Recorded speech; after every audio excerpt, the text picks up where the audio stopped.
o clamor de trombeta, os quais ajuntarão os seus escolhidos desde os quatro ventos, de uma a outra extremidade dos céus. Amém. Podeis assentar-vos. Glória a Deus. Aleluia. Oi? Não, pode deixar. Obrigado. Aleluia. Irmãos e irmãs, prestem bastante atenção e prestem atenção com o coração. O Senhor Jesus, ele é um contador de parábolas. Significa que Jesus ele fala em mistério, ele fala em parábolas, ele usa figuras de linguagem. E os discípulos perguntaram: Senhor, por que o Senhor fala em parábolas? Jesus fala: para que eles, vendo, vejam e não enxerguem, ouvindo, ouçam e não entendam. Mas por que, Senhor? Porque ouvem de mau grado. Então, se nós ouvirmos a palavra de Deus com mau grado, o coração fecha na hora. Ouvimos a palavra de Deus com mau grado, isto é, de má vontade, com um coração duvidoso, o coração fecha. Então, o que nós temos que fazer? Deixar o coração do jeito que está, aberto, tranquilo, pacífico, receptivo para a palavra. Uma coisa ruim acontece no mundo. Os teólogos corrigem Jesus. Repetirei para aquele que não entendeu. Uma coisa ruim acontece. Os teólogos corrigem Jesus. O que significa? Jesus ensinou de um jeito, o teólogo ensinou do outro. E olha que quem está falando aqui é um teólogo. Por bondade de Deus, fui chamado pela teologia. Desde quando eu aceitei Jesus, em 1994, até hoje, sou estudante de teologia e ministrante de teologia também. Uma coisa que eu descobri é que os teólogos desmentem Jesus, desmentem a Bíblia, firmam as doutrinas deles, e a doutrina deles tem mais relevância do que a doutrina de Jesus. A aflição que eu sinto no meu coração é justamente essa. Por quê? Jesus disse uma coisa, o teólogo disse outra. Se ensina mais do que o teólogo ensinou do que o que Jesus ensinou. E quando a gente tenta desmentir o teólogo, nós somos desmentidos. O apóstolo Pedro falou: assim como houveram falsos profetas entre o povo antigamente, haverá entre vós falsos mestres, que introduzirão encobertamente heresias de perdição, e muitos seguirão as suas dissoluções. Por que eu começo a mensagem nesta noite alertando para isso? Porque se você tem um coração simples e sincero, se você leu a Bíblia em português, como eu li aqui nessa noite, existe uma ordem cronológica para o arrebatamento da igreja. O que é ordem cronológica? Uma coisa tem que acontecer antes e a outra tem que acontecer depois. Cronológica. Não se chega às 2 da manhã se não passar pela 1 da manhã. Não se chega à 1 da manhã se não passar pela meia-noite. Não se chega à meia-noite se não passar pelas 11 horas da madrugada. Não se chega à terça-feira se não passar pela segunda-feira. Não se chega à tarde se não amanhecer. Isso é ordem cronológica. Cristo colocou a volta dele em ordem cronológica. E da onde que nasceu o ensinamento de Jesus? De uma pergunta. Os crentes tinham acabado de sair de um culto com Jesus lá da igreja, do templo de Jerusalém, e eles vieram contando glórias da igreja, falando bem da igreja. Quem era a igreja? O templo de Jerusalém. Senhor, o Senhor viu que templo magnífico. O Senhor viu que templo maravilhoso. E Cristo falou: vi, mas não ficará pedra sobre pedra que não seja derrubada. E isso preocupou aos apóstolos, porque Jesus não mente. Eu não vou dizer para você olhar para o seu irmão do lado, para a sua irmã do lado e dizer: fala para ela que Jesus não mente. Não preciso dizer isso. Jesus não mente. Ele diz: não ficará pedra sobre pedra que não fique derrubada. Aí os discípulos ficaram preocupados e foram perguntar para Jesus: Senhor, quando será estas coisas e que sinal haverá da sua vinda? Aí você tem o capítulo de número 24. Cristo começa fazendo alertas, dizendo: acautelai-vos que ninguém vos engane, porque muitos dirão em meu nome, dizendo: eu sou Cristo, e enganarão a muitos. Surgirão muitos falsos profetas e muitos falsos cristos.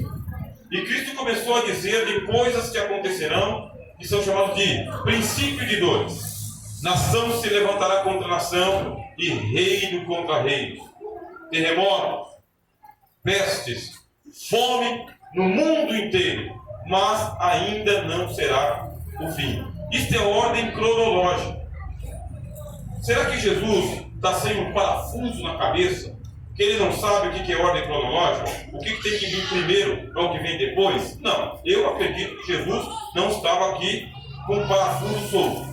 Ele sabia colocar as coisas em ordem, sabia contar uma parábola, sabia contar uma história. A lógica do Senhor Jesus é uma lógica assustadora.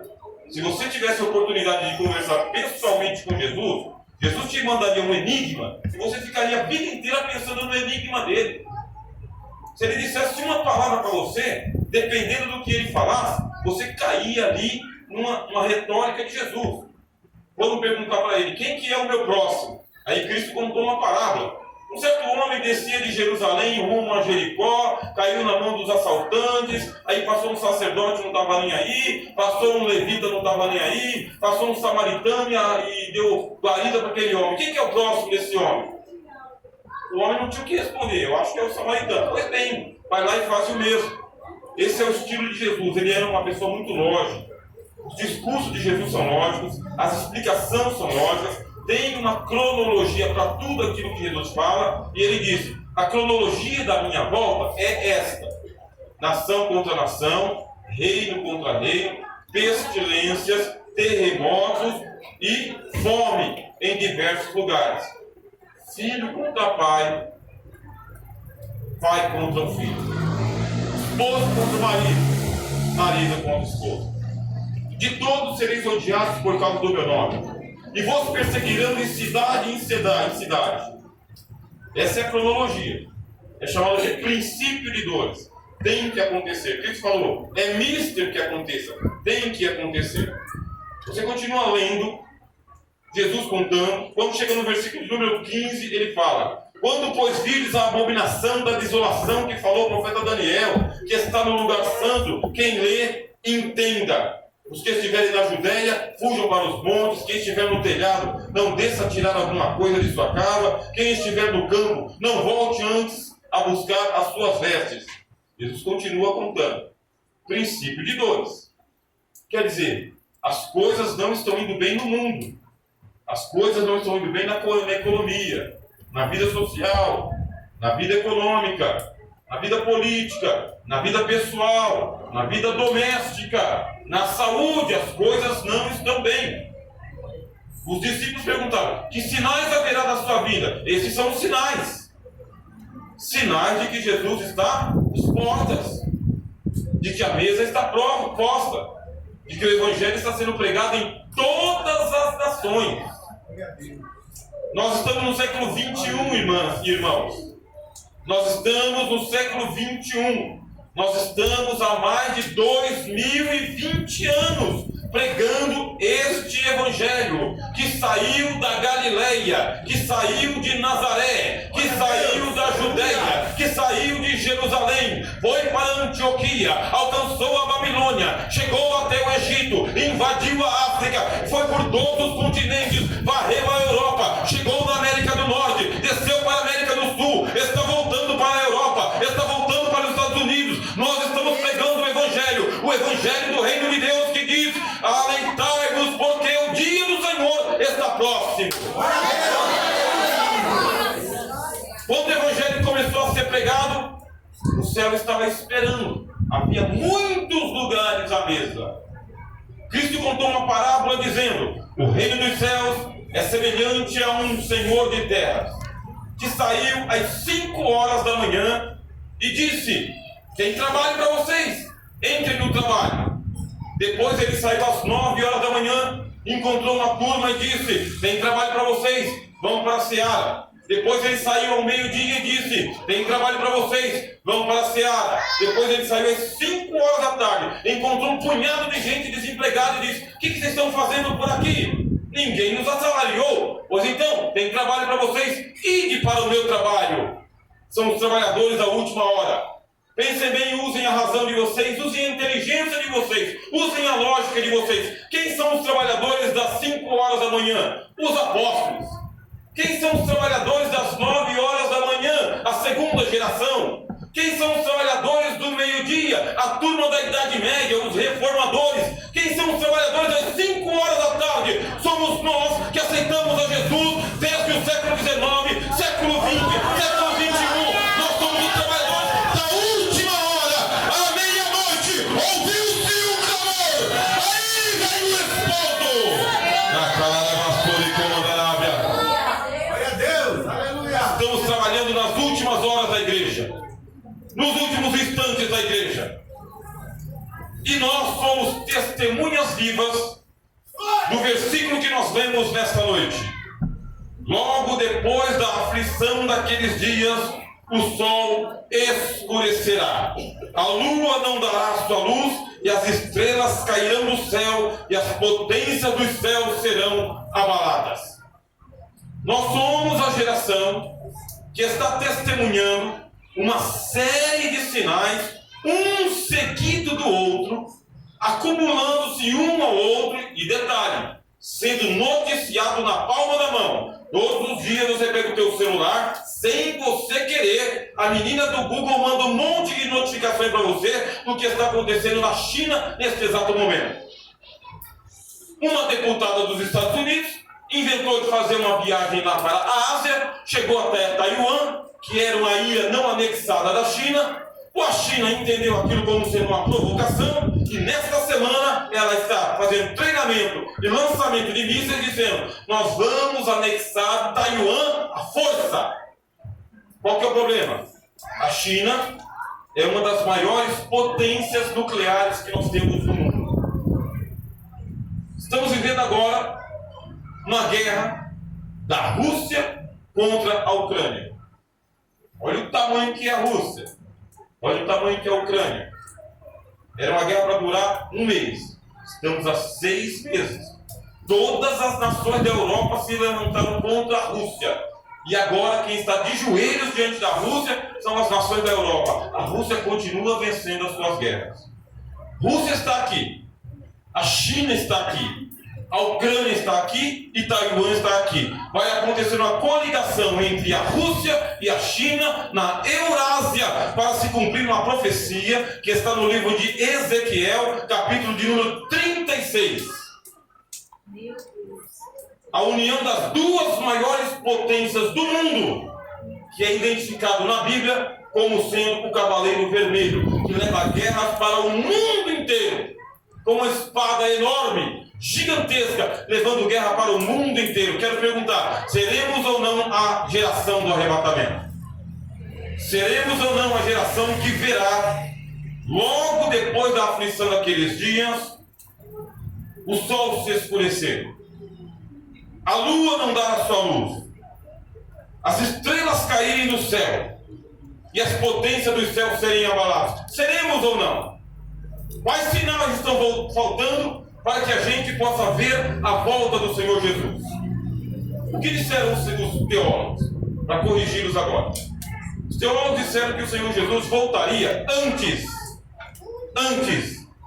da lua se escurecer, do sol não dar a sua luz, das estrelas caírem do céu e das potências serem abaladas. Quem disse isso? Jesus ou os teólogos? Os teólogos erraram. Erraram porque Jesus disse o seguinte: primeiro, antes da minha volta, vai haver uma grande aflição na terra. Jesus disse: uma aflição que nunca houve no mundo, desde Adão até aqueles dias. É nunca. Quando aconteceu a Segunda Guerra Mundial, 100 milhões de pessoas foram mortos na Rússia pelos comunistas, e na China pelos comunistas, e em Cuba pelos comunistas, e na Coreia do Norte pelos comunistas, e na África 100 milhões de pessoas foram mortas. Jesus disse: essa ainda não é aflição, porque uma tão grande angústia cairá sobre as nações, mas tão gigantesca a aflição, qual nunca houve desde o princípio até aqueles dias. A angústia será tão grande que vai alcançar até as grávidas de Jesus. Jesus disse: mas ai das grávidas e das que amamentam naqueles dias. Está caindo o temor? Estão entendendo? Aleluia. Estão compreendendo? Glória a Deus. Nós estamos esses dias com perigo de liberdade religiosa. A China decretou, esse mês agora, a proibição de qualquer culto em todo o território chinês. Nenhum culto. Se alguém for pego distribuindo uma live através da intranet que eles têm lá, porque eles não têm internet igual nós, eles têm uma intranet que é monitorada, governada e controlada pelo Partido Comunista. Ela proibiu o culto. Se alguém fizer isso, prisão. Nicarágua, bem aqui do nosso lado, acabou de mandar fechar igrejas. Um monte de igrejas. Está proibindo o culto nas igrejas. Nicarágua, aqui do lado. Hoje, a América do Sul, onde nós estamos, é um continente que está sendo pintado de vermelho, como diz o Apocalipse, de ponta a ponta. Estou falando de Argentina, estou falando de Chile, estou falando de Uruguai, estou falando de Paraguai, estou falando dos países da América Latina e da América do Sul, pintados de vermelho, como diz a Bíblia sobre o Apocalipse, o cavalo vermelho, que está atingindo toda a América do Sul. O último país que falta cair de vermelho é esse aqui. Esse aqui. Falta cair de vermelho. E não é o vermelho do sangue de Jesus.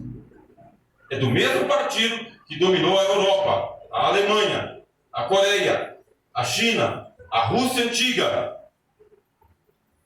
O mesmo está aqui muito perto de nós, dentro de casa. Nós devemos louvar a Deus porque hoje nós estamos aqui de casa cheia, verdadeiramente casa cheia. Por quê?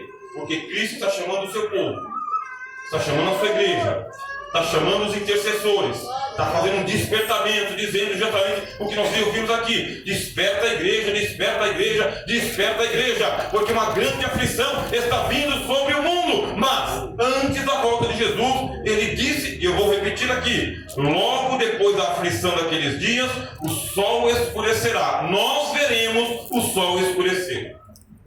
Nós veremos, antes da volta de Jesus, o sol escurecer. Ou Cristo errou, ou os teólogos erraram. Eu prefiro acreditar que os teólogos erraram. Porque Cristo disse: vocês vão ser testemunha. O sol vai escurecer, e a lua não dará a sua luz, e as estrelas cairão do céu, e as potências dos céus serão abaladas. Amém? Amém. Só quem crê, diga amém. Amém. Quem está em dúvida, não diga. Peça misericórdia. Mas quem crê, pode dizer de novo. Amém? Amém. O Senhor ouviu. Assim que o sol escurecer, assim que a lua não der a sua luz, assim que as estrelas começarem a cair do céu numa chuva de meteoritos, assim que as potências do céu forem abaladas, essas duas nações que eu citei para vocês, Rússia e China, estão provocando os Estados Unidos. São as 3 maiores potências nucleares do mundo. Depois do final da Segunda Guerra Mundial, houve uma corrida chamada Guerra Fria. Se proliferaram nos Estados Unidos, na Rússia e na China, ogivas nucleares que, de acordo com as estatísticas, se a Rússia estourar uma só das suas bombas, toda a Europa sai do mar. Assim. Ela não pode. Porque se ela fizer isso, se ela deflagrar a bomba dela, vai ser um efeito dominó gigantesco. Porque não é só a Rússia que tem ogivas nucleares. A China tem. Acreditem, durante a pandemia, enquanto estava todo mundo com medo, usando máscara, esperando a vacina chinesa, a China estava desenvolvendo usinas nucleares a portas fechadas. Coreia do Norte estava fazendo testes nucleares do lado da Coreia do Sul. Os laboratórios continuaram criando bombas chamadas biológicas ou bacteriológicas. Uma bomba biológica, se deflagrada no ar, ela solta qualquer vírus que você possa imaginar. Nós nem saímos ainda da pandemia, eles não declararam que a pandemia acabou. Já disseram, vocês vão tomar uma 4ª dose, porque está vindo aí mais uma virulência para o mundo, que é a varíola. Não somente a varíola, estão tendo surtos de febre amarela, difteria, coqueluche, paralisia infantil, voltando tudo de uma vez só. Em qual geração? Na geração passada? Na próxima que virá? Na tua geração, meu irmão e minha irmã? Nesta geração, o que falta? O sol escurecer e a lua não dar a sua luz, porque peste já tem, guerra já tem, fome já tem, nação contra nação já tem. As 3 nações estão entrando em guerra uma contra as outras. Uma grande aflição tomando o coração de muita gente. Aí o versículo de número 30. Quando as potências do céu forem abaladas, então, a ordem cronológica, então, significa, aí sim, agora sim, aparecerá onde? No céu. Não vai aparecer na China, não vai aparecer em Israel, não vai aparecer nos palácios de Brasília, não vai aparecer na internet. Aparecerá no céu. O que aparecerá no céu? A Bíblia diz, o sinal. Não é o filho do homem ainda, é o sinal. Não é o filho do homem ainda, é só o sinal. Quando você vê lá de longe uma fumaça, a fumaça não é o fogo, a fumaça é o sinal de que está pegando fogo. Jesus diz, um sinal será dado no céu, o sinal do Filho do Homem. E vendo o sinal, todas as tribos da terra. Quantas tribos? Todas. Algumas? Todas. Muitas? Várias?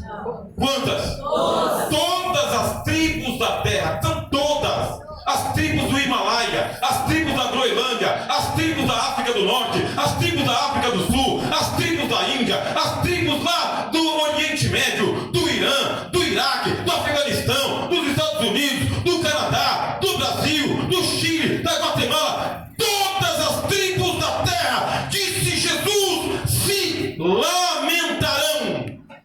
Glória a Deus, aleluia. Só de ver o sinal. O mundo inteiro, sem sol, sem lua, sem estrelas, com o céu pegando fogo, com as nações entrando em guerra, com fome no mundo inteiro, todas as tribos da terra se lamentarão. Diz o profeta Zacarias, cada tribo da terra se colocará dentro da sua casa, família com família, herdade com herdade, e baterão no peito em lamentação. Por quê? Vocês viram aqui a representação teatral. É porque nós estamos anunciando, os céus se abrirão, Jesus voltará. Quem crê no Senhor Jesus será salvo, quem não crê será condenado. Glória a Deus. Todas as tribos da terra se lamentarão. O que é uma lamentação? Não é murmuração, não é um choramingo, é um desespero. Está escrito no Apocalipse, capítulo de número 1, versículo 7. Eis que vem com as nuvens e todo o olho verá. Quantos olhos? Todos. Quem está errado, o teólogo ou Jesus? Eu demorei para entender, mas quando Jesus disse todo o olho verá, ele disse todo o olho verá. Quando ele disse todas as tribos da terra, são todas as tribos da terra. Ou eu corrijo o teólogo que errou, ou eu corrijo Jesus. Ou eu fico com o meu livro de compêndio de teologia sistemática, ou eu fico com o evangelho que Jesus disse a Mateus, Marcos, Lucas e João, que é testemunhado pelo Espírito Santo. Tenho plena convicção. Estou falando aqui, mas é o Espírito Santo que está dizendo para o seu coração: a Bíblia está certa. A Bíblia está certa. Todas as tribos da terra se lamentarão. No livro do Apocalipse está escrito que os reis da terra se enfiarão pelas cavernas, dizendo: montes, caiam sobre nós, escondei-nos da ira do Cordeiro e daquele que está sentado no trono. Eles pedirão a morte e a morte fugirá deles. Todas as tribos da terra se lamentarão vendo o sinal. Glória a Deus, aleluia. Sinal. Sinal. Glória a Deus. Lê livro do Apocalipse, capítulo de número 12. Efésios, capítulo de número 6. Os dois textos dizem que neste exato momento está acontecendo guerra no céu. Pode ler na tua casa. Se quiser depois, entra na internet, porque essa mensagem está gravada e você vai ouvir ela de novo. Vai estar lá no canal do YouTube. Efésios capítulo 6 e Apocalipse capítulo 12. Guerra no céu. Miguel e os seus anjos batalhando contra o dragão e os seus anjos. E a Bíblia diz: houve guerra nos céus, até que o arcanjo Miguel venceu a batalha e lançou o dragão para a terra com 1/3 das estrelas que estão nos céus. Viram aqui Apocalipse? Vocês viram Mateus capítulo 24? Jesus disse: as estrelas cairão do céu. O Apocalipse diz: o dragão cai e traz 1/3 das estrelas do céu. Quem são as estrelas que Jesus falou? Quem as estrelas do Apocalipse? Os anjos que Satanás arrastou de lá de cima para baixo. Preste atenção. Hoje nós não vemos os demônios. Nós sabemos que eles atuam. Nós vemos as obras do diabo, mas não vemos o diabo. Por ocasião da volta de Jesus, isso para. Os demônios serão vistos, Satanás será visto, e não somente as suas obras, porque ele será derrubado dos céus na terra, e os anjos disseram: alegrai-vos, ó céus, porque o diabo, o vosso adversário, o acusador dos irmãos, é derribado.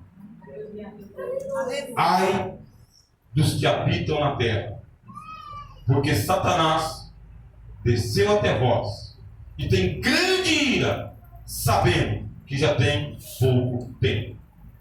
Quando Cristo disse: as estrelas cairão do céu, o Apocalipse disse: o arcanjo Miguel vai vencer o diabo nas